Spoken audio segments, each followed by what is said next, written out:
So pag kasi nararamdaman nyo na parang medyo rich, medyo parang lunod, or is mahirap andarin, lalo na sa umaga, ay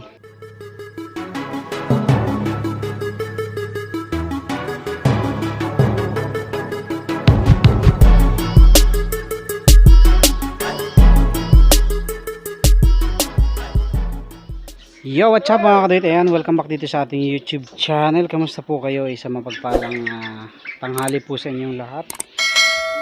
At habang nagpiprepare tayo nitong ating gagawin sanang i-finalize na natin itong ating light and type studio. Usually may bisita tayong dumating. Ayan, i-smash to, i-retouch natin to kasi pansin ko mayroong maliit na leak dito sa side. Dito we-welding lang natin ng konti, tapos pipinturahan na natin yan. Tapos lalagay pala tayo dito ng paa. So ayan, as you can see, nililik test natin, oh. Nilagyan natin ng ano dyan, tubig para ma-check natin kung mayroon talagang tagas. Pero wala naman, ito lang, oh, yan lang, oh, konti. Ayan, papatungan lang ng welding yan. Tapos dito wala na, dito wala rin. So ito yung ginagawa ko ngayon, naglinis tayo ng filter kasi yung filter niya pinalitan ng Scotch Brite, pero wala na, punong-puno na, oh. Yan, ito nililinis natin. Kaya kulay ito, gusto kulay. Pwede na. Yan, medyo marumi na, tapos chichensuel din natin. So pag kasi nararamdaman nyo na parang medyo rich, medyo parang lunod, or ano pa ba ang sinyalis, mahirap andarin, lalo na sa umaga, ay dito muna kayo, o kaya mag plug read muna kayo. Pagka rich sobra yung plug reading nyo, dito kayo pumunta sa filter. Pagka stock filter pa kayo, palitan nyo na kasi marumi na yon.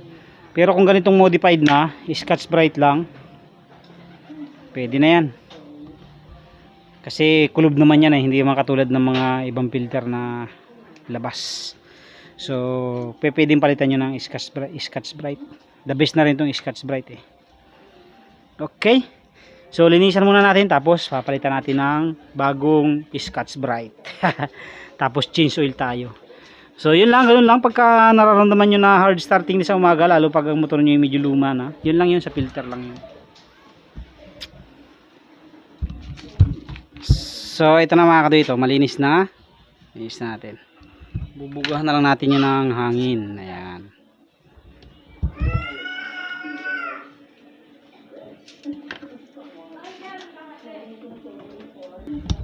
Siyempre bugahan din natin yung loob niyan.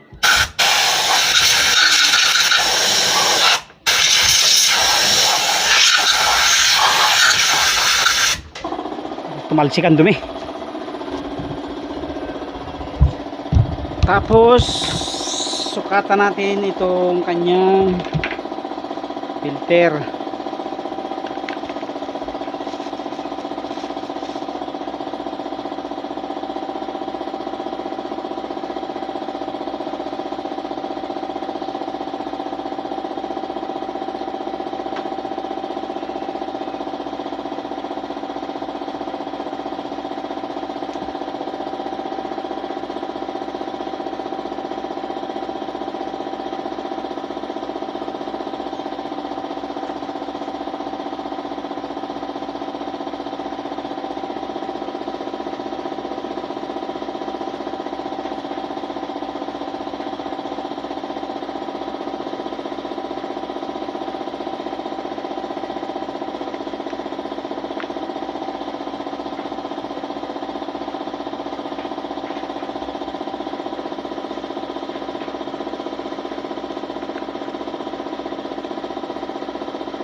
So yan, pero mas maganda sana kung yung green binili mo. Pero okay na rin naman to. Palitan na ulit sa sunod.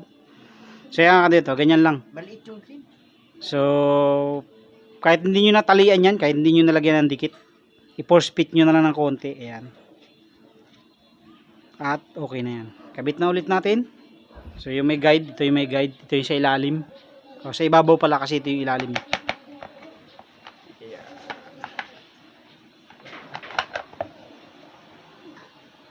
Okay, kabit na ulit natin. 4 na tornilyo lang yan mga kaduit. So isa dito, tapos dalawa dito sa ilalim.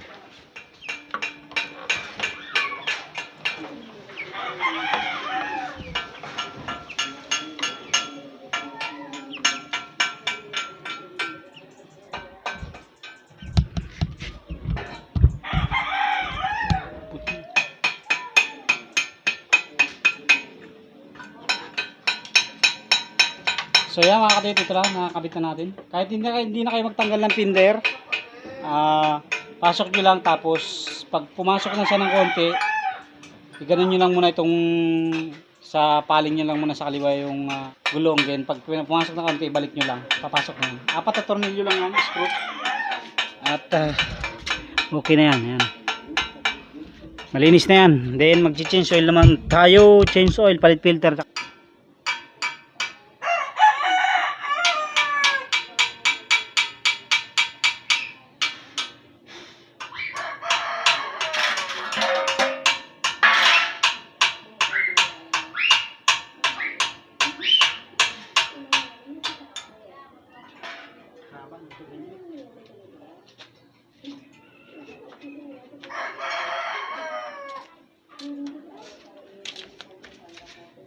Okay, palit tayo ng filter.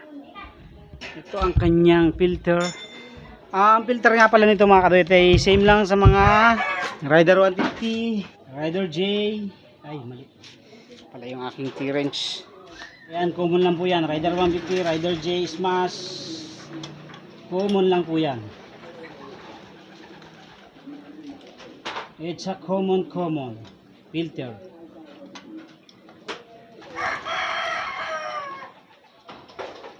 Sino tumama sa hiling ko?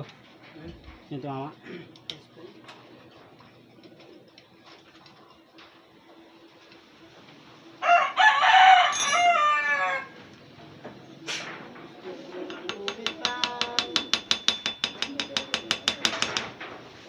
Kesa, mukhang hindi yata ito napapalitan na, tagal na. Mukhang hindi yata ito napapalitan, matagal na. Wala pa isang taon. Hindi ka ba every change oil nagpapalit? Hindi.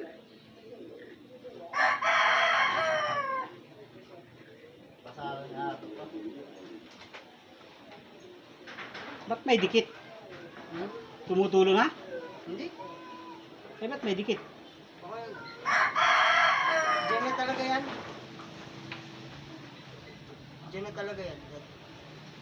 Nung nagpalit ako dati ng filter eh. Nakadikit na.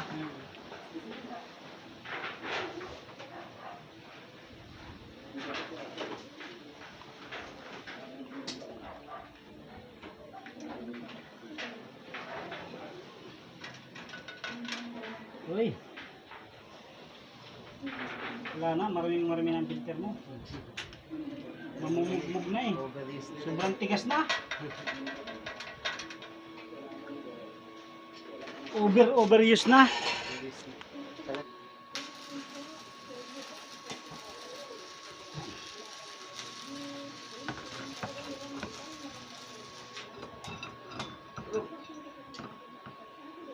Approve ba? Approve. Okay. Done.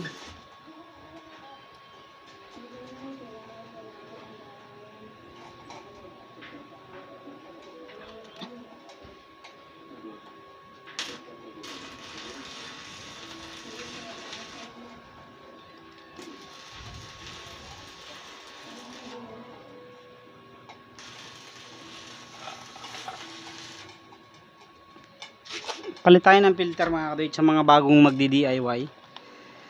Bawal to sa mga magagaling na. Sa mga bago lang. Ito po ang kanyang filter. So yung may butas po, to may butas, ito yung ipapasok mo dun sa loob kasi may parang bushing yan dun sa loob na may butas. Ito po yung papasok. Yan. Itong walang butas sa labas. Yan, ganyan lang. Tapos ito, linisan nyo ito bago ikabit.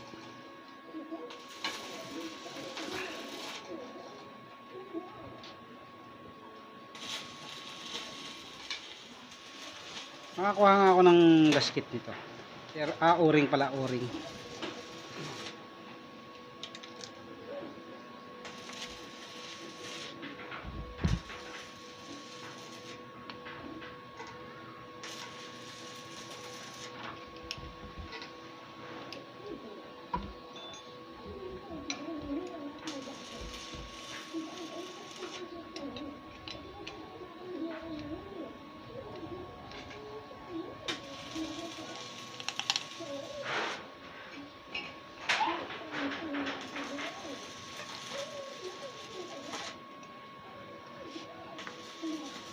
Balance nyo lang mga kaduit bago nyo higpitan.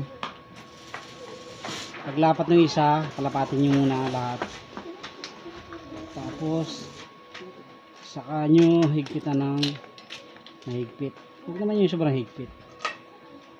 Tamang higpit lang. Okay.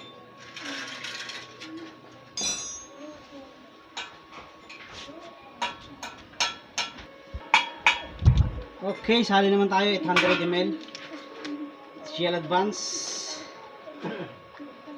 Synthetic na pala to.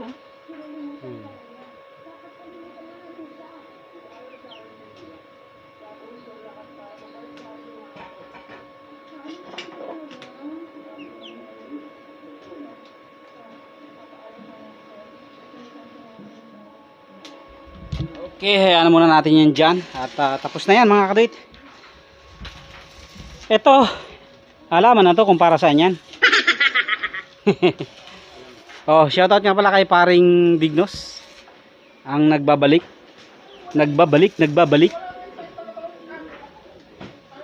Okay, thank you very much po. Yan lang, ganun lang. Ang nagiging problema kasi sa kanya, nataas minor. Pag mainit na, nababa. So, may posibilidad din po na talagang sa filter yun dahil sobrang dumi na ng filter niya. At nilinis na natin, pinalitan na natin ng filter na Scotch-Brite, ang modified filter ng mga walang masyadong budget. kung magpapalit ka nga rin lang naman ng replacement na filter, ay mag Scotch-Brite ka na lang. Kasi mas maganda ang higop niyan. Although hindi suggest ng ano yan, ng engineer, aprobado naman natin yan based on our experience, no? Ganda humigop, no? Okay, thank you very much po. God bless po sa inyong lahat. At dito naman tayo sa ating kalan. Magre-retouch ako ng kalan. Ayan, retouch. Kasi papaship out natin yan. Tapos ito naman, full weld. Yung paalalagyan natin. Tapos pintura na rin. Okay? Thank you very much po. God bless.